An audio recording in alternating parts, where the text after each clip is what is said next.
திருக்கருக்காவூர் கர்ப்பரக்ஷாம்பாள் கோயிலில் சுவாமியை தரிசனம் பண்ணிட்டு நேராக கருவளச்சேரி வந்தோம். இந்த கோயில் கும்பகோணத்திலிருந்து திருவாரூர் போகிற வழியில் மருதாநல்லூருக்கு பக்கத்தில் 2 கிலோமீட்டர் தொலைவிலேயே அமைஞ்சிருக்கு.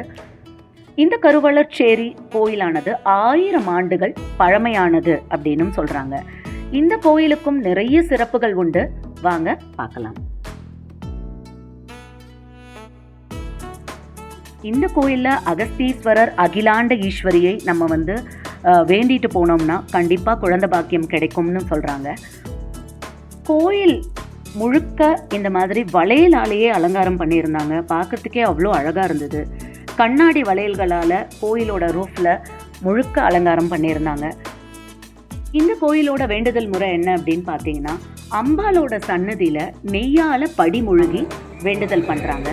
வளைகாப்பு போடும்போது அம்மனுக்காக வளையலும் எடுத்து வைப்பாங்க அப்படின்னு சொல்கிறாங்க. அம்பாள் பாதத்தில் வச்சு 7 மஞ்சள் மந்திரிச்சு கொடுக்குறாங்க. இந்த மஞ்சளை நம்ம தேய்ச்சி குளித்தோம் அப்படின்னா குழந்தை பாக்கியம் கிடைக்கும் அப்படின்னு சொல்கிறாங்க. நிறைய பேர் இந்த மஞ்சள் பிரசாதம் வாங்கிறதுக்காக இந்த கோயிலை தேடி வரதாகவும் அங்கே உள்ள ஐயர் சொன்னார்.